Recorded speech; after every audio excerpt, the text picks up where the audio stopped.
عزیز طلبہ، السلام علیکم ورحمۃ اللہ وبرکاتہ۔ اسلامیات برائے جماعت اشتم کے پہلے لیسن کے ساتھ آپ کی خدمت میں حاضر ہوں۔ اس لیسن میں ہم باب اول کا احاطہ کریں گے۔ باب اول بنیادی طور پر سورۃ العادیات، سورۃ التکاثر، سورۃ الہمزہ، آیت الکرسی اور سورہ علم نشرح یا سورۃ الانشراح پر مشتمل ہے۔ اس لیسن میں ہم سورۃ العادیات، سورۃ التکاثر، سورۃ الہمزہ حفظ یعنی زبانی یاد کریں گے، جبکہ سورۃ الانشراح اور آیت الکرسی کو ترجمے کے ساتھ زبانی یاد کریں گے۔ تو چلیے چلتے ہیں ان سورتوں کی تلاوت کی طرف۔ دوران سورت جہاں میں رکوں گا آپ میرے ساتھ وہاں ان آیتوں کا اعادہ کرتے رہیں۔ جی چلتے ہیں اور آغاز کرتے ہیں پہلے باب کا۔ اعوذ باللہ من الشیطان الرجیم،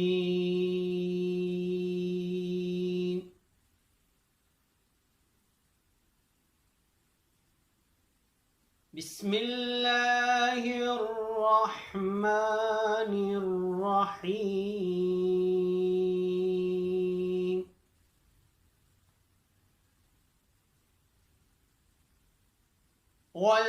والعادیات ضبحا فالموریات قدحا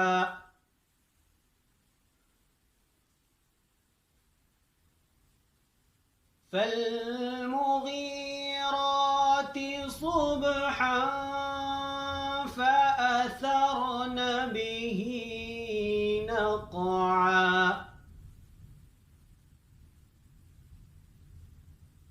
فوسطن به جمعا إن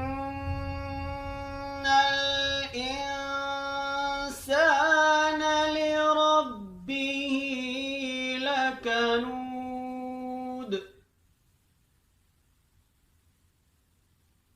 وإنه على ذلك لشهيد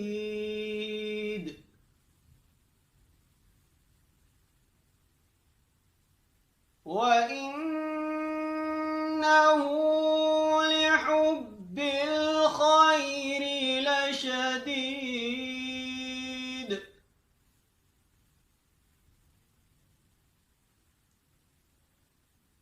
أفلا يعلم إذا بعثر ما في القبور وحصل ما في الصدور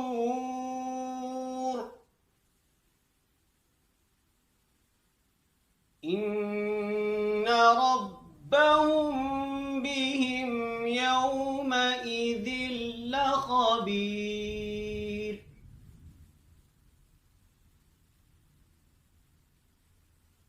بسم الله الرحمن الرحيم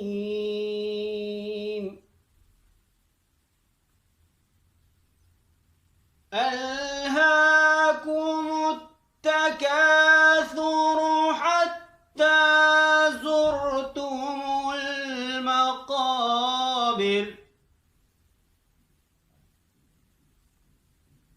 كلا سوف تعلمون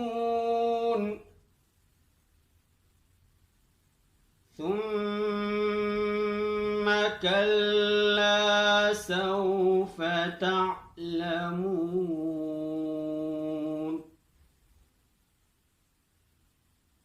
كلا لو تعلمون علم اليقين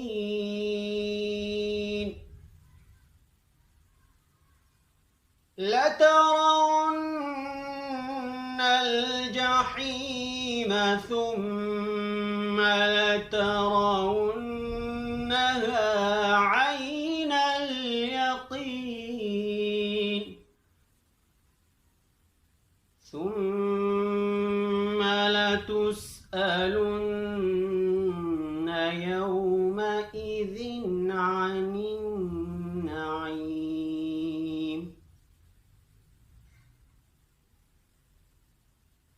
بسم الله الرحمن الرحيم.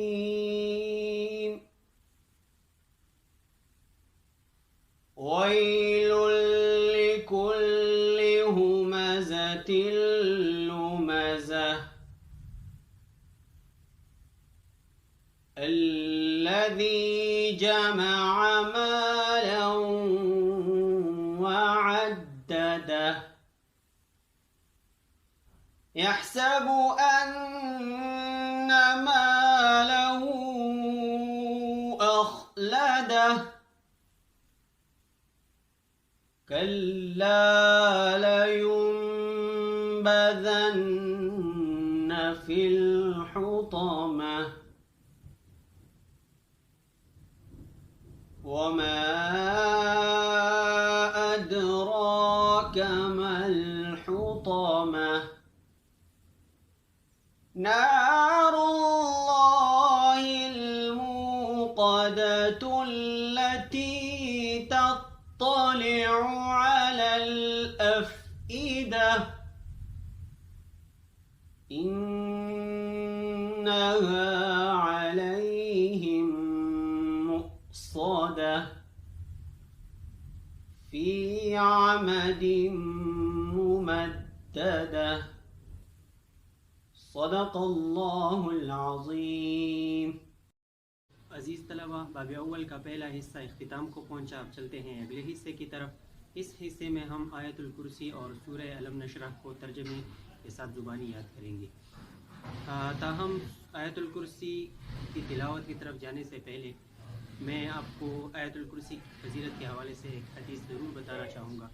حضرت ابی بن کعب رضی اللہ عنہ نبی کریم صلی اللہ علیہ وآلہ وسلم کے حوالے سے نقل کرتے ہیں کہ نبی کریم صلی اللہ علیہ وآلہ وسلم نے مجھے میری کنیت ابو المنذر کے ساتھ مخاطب کرتے ہوئے ارشاد فرمایا: اے ابو المنذر، ذرا یہ تو بتاؤ تمہارے پاس جو اللہ کی کتاب ہے اس میں سب سے عظیم آیت کون سی ہے؟ میں نے جواب میں عرض کیا: اے اللہ کے رسول، آپ اور اللہ ہی بہتر جانتے ہیں. نبی کریم صلی اللہ علیہ وآلہ وسلم نے مکرر ارشاد فرمایا: اے ابو المنذر، ذرا بتاؤ تو تمہارے پاس جو اللہ کی کتاب ہے اس میں سب سے عظیم آیت کون سی ہے؟ میں نے جواب میں عرض کیا: اللہ لا الہ الا هو الحی القیوم. نبی کریم صلی اللہ علیہ وآلہ وسلم انتہائی خوش ہوئے اور میرے سینے پر ایک ضرب دے کر کہا: شاباش، اللہ تمہیں یہ علم مبارک کرے.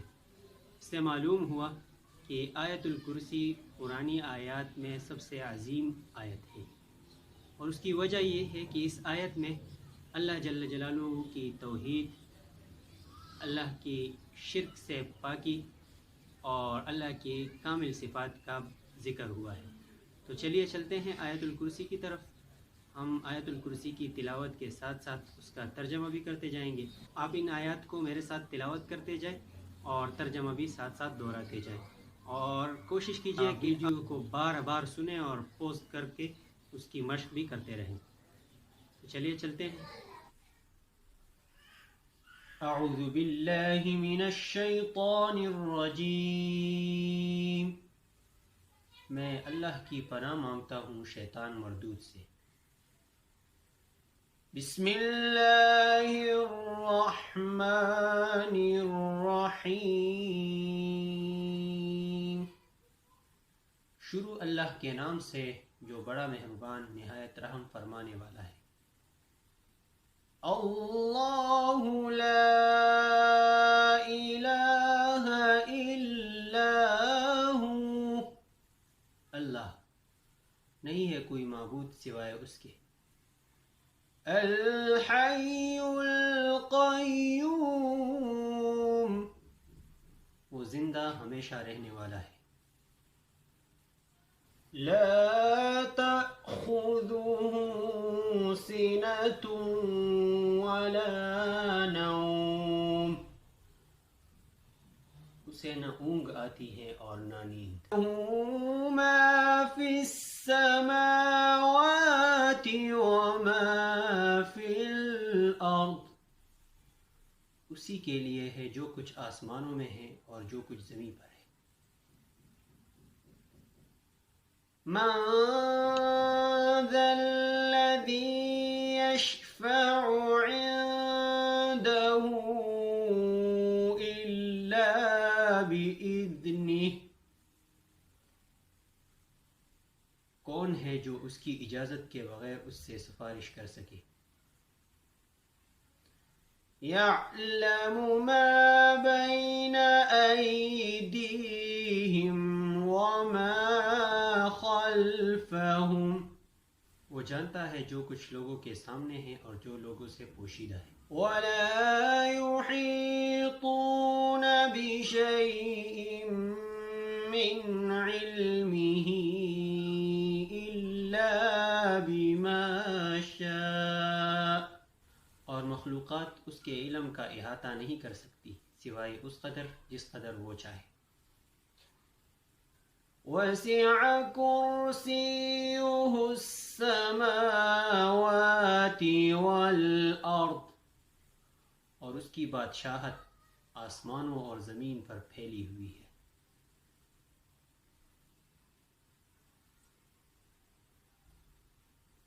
ولا يؤوده حفظهما، اور آسمان اور زمین کی حفاظت اللہ کے لیے کچھ دشوار نہیں. وهو العلی العظیم، اور وہ عالی مرتبت اور عظیم القدر ہے. اچھا دوستو، آیت الکرسی کی تلاوت کے بعد چلتے ہیں سورہ انشراح کی طرف. بسم اللہ الرحمن الرحیم،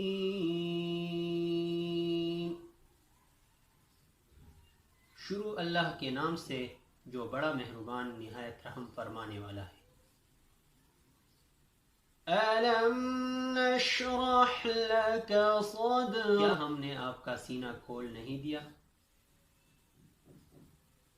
وَوَضَعْنَا عَنْكَ وِزْرَكَ، اور ہم نے آپ کا وہ بوجھ اتار دیا.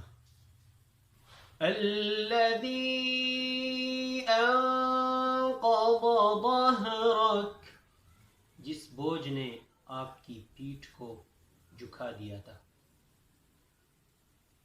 وَرَفَعْنَا لَكَ ذِكْرَكَ، اور ہم نے آپ کے ذکر کو بلند کر دیا. فَإِنَّ مَعَ الْعُسْرِ يُسْرًا، بلا شبہ سختی کے ساتھ آسانی ہے. إِنَّ مَعَ الْعُسْرِ يُسْرًا، البتہ ہر مشکل کے ساتھ آسانی ہے.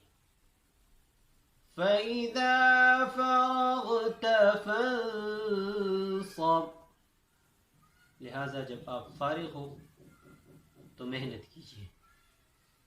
وَإِلَى رَبِّكَ فَارْغَب، اور اپنے رب کی طرف متوجہ ہو جائیے. عزیز طلبہ، سورہ انشراح ترجمے کے ساتھ آپ نے سماعت فرما لیے ہیں اور اس سورت سے ریلیٹڈ 2-3 باتوں کو سمجھنے کی کوشش کرتے ہیں. اللہ تعالیٰ نے سورت الانشراح میں نبی کریم صلی اللہ علیہ وآلہ وسلم پر اپنے چند انعامات کا ذکر کیا ہے. پہلا انعام شرح صدر یعنی سینہ کھول دینا، دوسرا انعام وضع وزر یعنی بوجھ کم کر دینا، ہٹا دینا، اور تیسرا انعام ہے رفع ذکر یعنی آپ کے ذکر کو بلند کر دینا. اچھا، اب سوال یہ ہے کہ سینہ کھولنے کا کیا مطلب ہے؟ ایک مطلب تو واضح ہے کہ نبی کریم صلی اللہ علیہ وآلہ وسلم کا سینہ حضرت جبرائیل علیہ السلام نے چاک کیا اور پھر اس کے بعد اسے دھویا. یہ واقعہ آپ صلی اللہ علیہ وآلہ وسلم کے ساتھ جب آپ حلیمہ سعدیہ رضی اللہ عنہ کے ہاں تھے مدت رضاعت میں ایک دفعہ پیش آیا. پھر 10 سال کی عمر میں یہ دوبارہ یہ واقعہ پیش آیا. بعثت کے موقع پر یعنی جب آپ نبی بنائے گئے تب یہ واقعہ آپ کے ساتھ پیش آیا. اسی طرح معراج سے قبل بھی یہ واقعہ پیش آیا.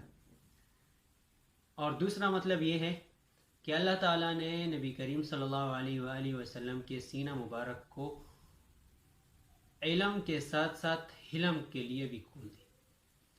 یعنی آپ صلی اللہ علیہ وآلہ وسلم آئے روز مشرکین مکہ کی طرف سے کسی نہ کسی تکلیف اور ایذا کا سامنا کرتے رہتے تھے. ان تکالیف اور شدائد اور مصیبتوں پر اللہ تعالیٰ نے آپ صلی اللہ علیہ وآلہ وسلم کو صبر اور استقامت کے ذریعے کشادہ کر دیا. اسی طرح اخلاق حسنہ کے لیے بھی آپ صلی اللہ علیہ وآلہ وسلم کی سینہ مبارک کو کشادہ کیا گیا. دوسرا سوال یہ ہے کہ نبی کریم صلی اللہ علیہ وآلہ وسلم کے کمر یا پیٹھ پر وہ کون سا بوجھ تھا کہ جس کے اتارنے یا ہٹانے کا ذکر اس صورت میں آیا ہے. تو عام طور پر مفسرین نے اس کی دو توجیحات پیش کی ہے.